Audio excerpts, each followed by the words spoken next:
Hey everybody, Larry here again. Welcome to Southland Loop Ranch Update number 37. It's time to rock and roll. After fiddling around with some different designs, I've decided I'm going to put a kind of a rock cut here.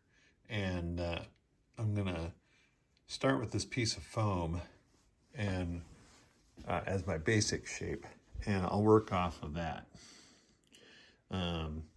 The first thing will be to glue these two pieces of foam together. So I think it's about time we apply some plaster cloth to this. Working on the rock cut last night, I put down some plaster cloth, and then today I added a little bit more foam. I think it's going to end about right there, and then I'll kind of put some ground over here, and I think I'm going to be putting some cardboard strips in here, at least a little bit. Still not sure about this area over here. Some plaster cloth, some foam, and we have the bases for the outer rock cut. I'm still trying to decide whether I would cut out another piece of tempered hardboard and put it out here, but I think it'd be more interesting to stick some rock molds to the outside of that. Well, the plaster cloth and foam work I did last night is dry, so I think what I'm going to do this morning before I have to go to work is put in some more plaster cloth over here. I've got some small castings that I had made several months ago. Some of them are even off the old one, like this one, for example. And I might use some of those. I decided I might use some of those going along the edge here, and maybe put some rock outcroppings, like, there or something. So see how that works out, and or I may not use them at all. You guys know me. It's kind of like it ends up being what it is when I do it. So I've cut a couple of pieces of the plaster cloth, and as soon as I get those positioned correctly, which I think I'll have it over here, so I want to leave this exposed because I'm going to do something with cardboard over here. I might need to attach that. So as far as I want to go with the plaster cloth right now is probably about right there. So next I'm just going to get this stuff wet and get it in position. I'm going to move this over because I only want to get one piece damp at a time. And so let's see. I'm going to go about right there. Okay.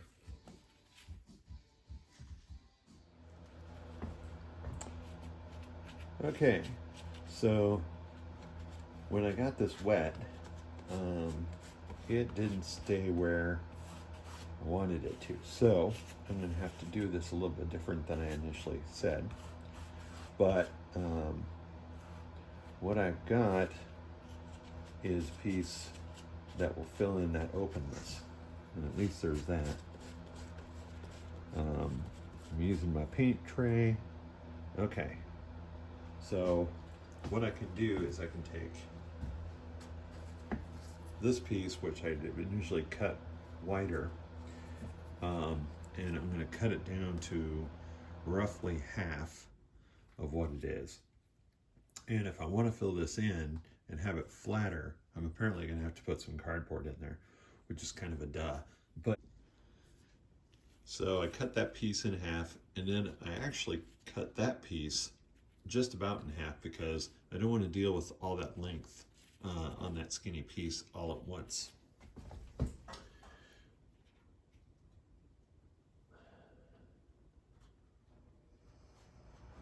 Okay.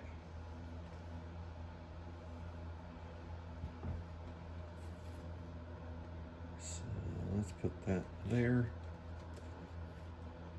And I want this to overlap, so I gotta nudge it over.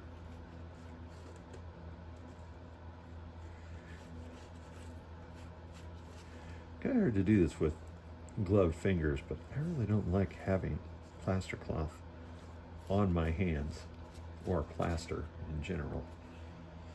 Just my skin's dry enough as it is.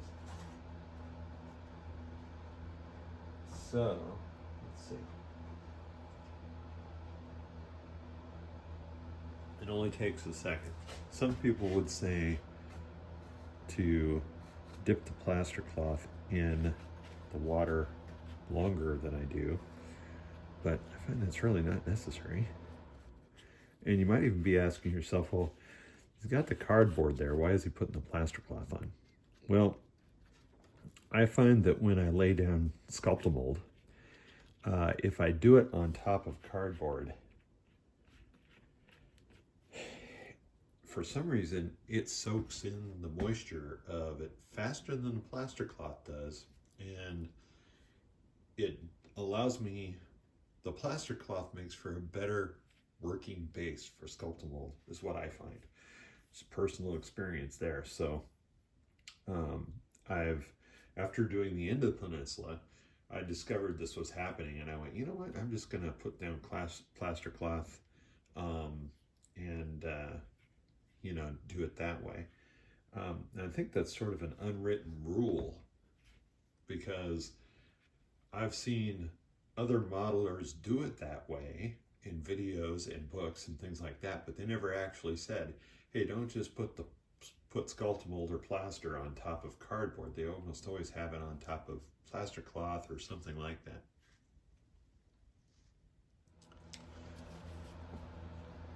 I don't think I want to go directly off of this lip down there, so I wanted to give this more texture. Well, I have some paper towel that I used for probably soaking up a spill or something, and I think what I'm going to do is I'm going to tear some of that off and just kind of lay it in there, and then I'll go over the top of that with the plaster cloth. I still can do less than I need, or less than that right there. This doesn't look very pretty, but it doesn't need to. So I think that'll work. Yeah, yep, let's back that over here. Yeah, I think like that. And grab another piece of plaster cloth and see how it works out. All right, so we'll texture that up against the other.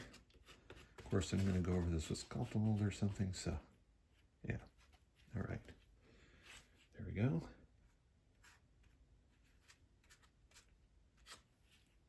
All right, grab the other piece and put it on there. I probably could shorten this piece and save a little tiny bit of plaster cloth, but oh well. I'm not gonna worry about it. Okay, so just gonna go over the edge, get that on that, and lay it down there. Okay, whoops, I want to go clear up. The trick is, of course, here is to get this on the edge of the tempered hardboard, because I want it to be the edge of the scenery, without actually like going way over on that. So I think what I'm going to do, you know, that wrinkle wasn't intended, but I like it, so I'm going to leave it.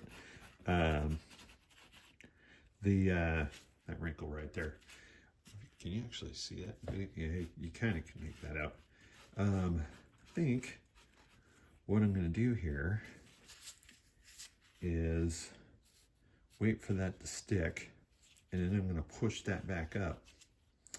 We'll see how that works out. All right.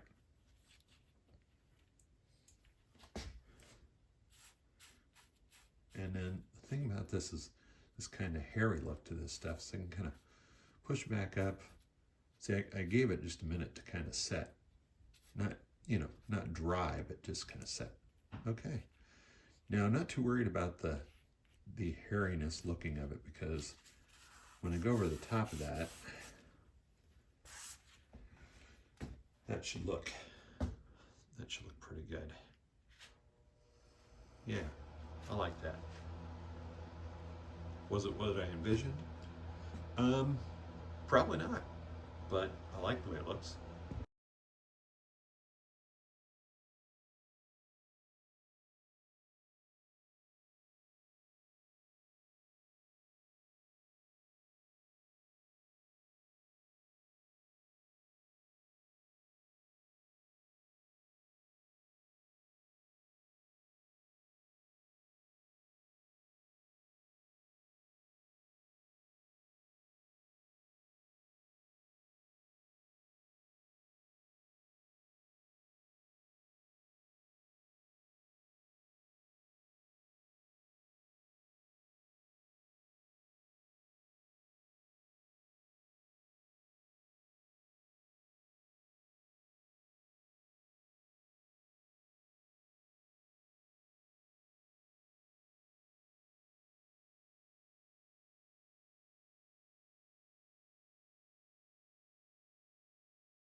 Down in the slot here, I want to install some rock castings.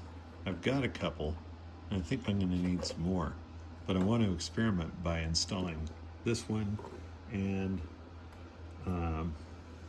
this guy right here, which doesn't look very impressive on the video, but I think for the, for over here, it'll actually work out quite nicely, I think. We'll find out soon enough. I've always been instructed to wet a mold with some soapy water. That's what I'm going to do. I don't know how much product this is going to make, but I don't want to make a full depth casting anyway. So here goes. Oh, you know what? I need something to stir this with.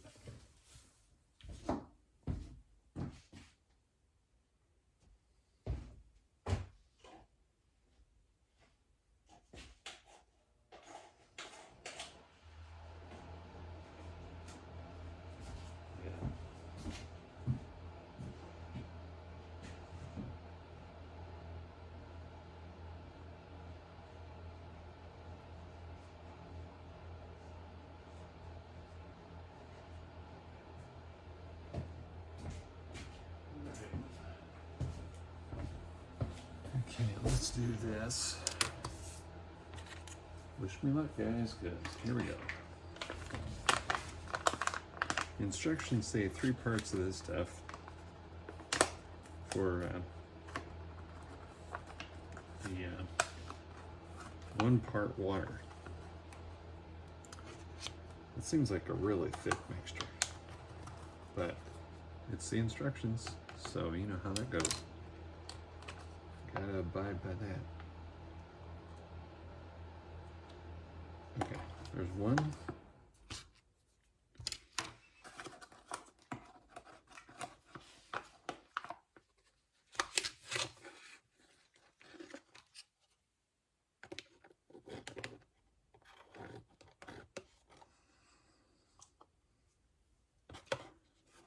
Trying to be very precise about this. With sculpt mold, I can be really sloppy with it. Partially because I've done it so much, I know what it should look like. This stuff I've never used, so that's what it looks like. It's coming together good. You see the mixture there.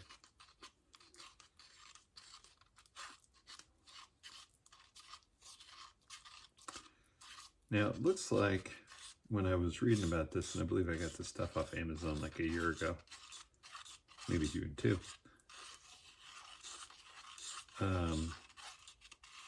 It sounded like they were saying that it would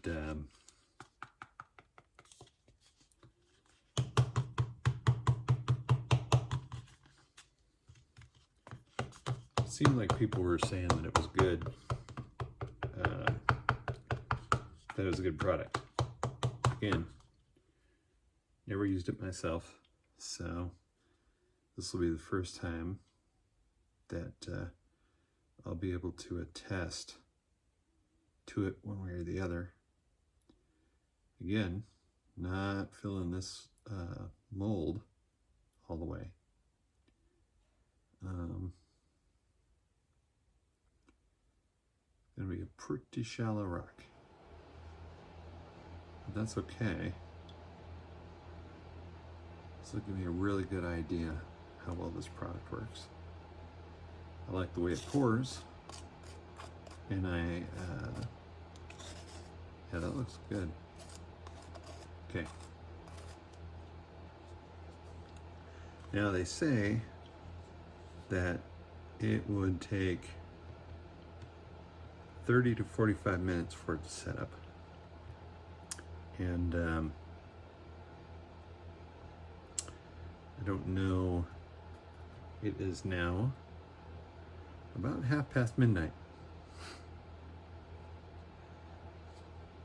So tonight, I'm not gonna do anything with this. Just gonna let it sit, and we'll let it kind of do its thing. Find out how it looks in the morning. So it's morning, and I started to take this out of the mold and broke it. But that's okay. It's only like, it's not even 8. There's thick in most places across that. So that's okay. It's an experiment anyway. Sometimes when you're experimenting, it can make, getting up in the morning, probably earlier than I need to, kind of fun to come out and see how this went. Let me put this in the tripod here. Yeah, I'm just going to put a light coat of gray on the rocks. This is the diluted and mixed. It has some black, it has some white, it has some pale gray in it as well. All I'm doing here is trying to cover trying to make the rocks not white. Because what happens is, later, I go to put them on something, it'll be easier to tint them if I have a base coat, as it were, on there. And this is an okay color that I've mixed up here. And there wasn't a formula for this, just so you know. It's just some acrylic paints that are diluted, and just until I thought the color looked right. And in this particular case, that was a lot of putting water in there, putting the paints in there, going, no, that's not right. Thinking I had some white, and I don't. So this is more of a antique white, or warm white. I think it was actually warm white on the bottle. Since I liked the way the rocks turned out, I'm getting excited about making a second batch of this stuff.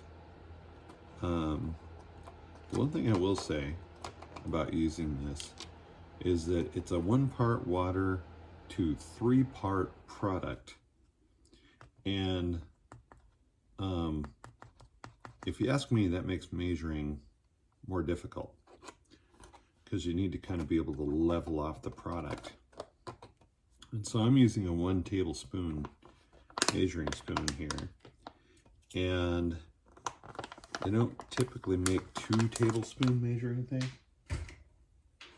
And I need about 6 tablespoons of product for this process to 2 tablespoons of water. I'm doing kind of like I do, a baking thing, where I'm making I've got my wet ingredients, and that's actually just 2 tablespoons of water. And I got 6 tablespoons of the product right here. And now I'm going to put them together. So measuring out the ingredients separately first allows me to make sure I've got the right amounts. Now I'm combining them, and when I get done mixing here, I'll have some plaster that looks like it's about the consistency of pancake batter. Then I can start dribbling little drops of this stuff into this mold so I can get some smaller rocks than the mold is really made for.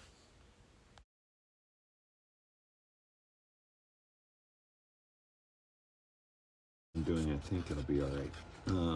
And I've already sprayed my soapy water mix on my mold here. So let's see.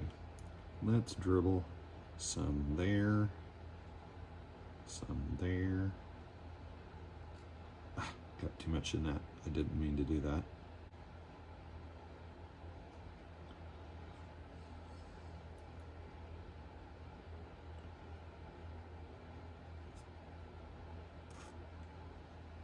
All right.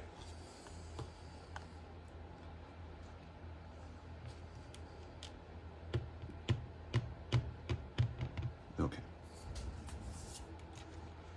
Now let's set this puppy aside. It's been long enough. Let's take the rocks out of the casting. See what we got. That looks pretty good, although I think it needs a little trimming. You know what? I'm gonna grab a garbage can. That took longer than I thought. It must have taken me like 10 minutes to get those castings out of there, but there they were. Hey Siri, pause. Okay. Been working on the rock cut here, making some progress. Still got a lot to do. And then of course the side you don't see, which is behind the camera right now, would be the next thing to work on. I was working on the foam base for that today. Cut another piece and then trimmed back the other two to make them fit a little bit better here. I had the ceiling lights on the right side of the attic access, and just moved the track lighting this morning over to the other side of it.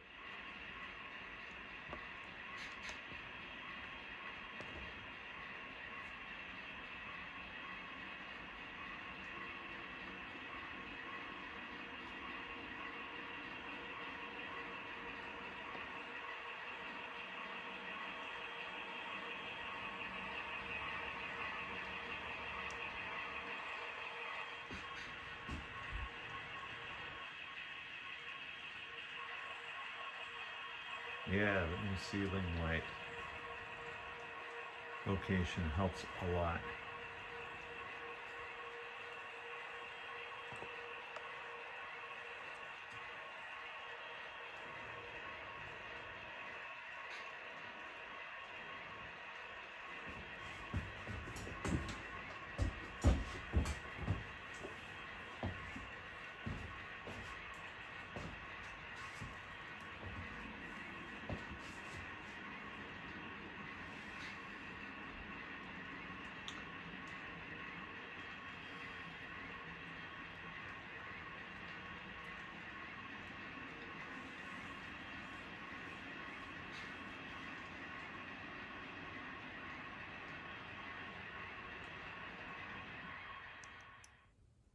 Well, I hope you guys enjoyed episode number 37. Until we talk again, take care and have fun playing with your trains.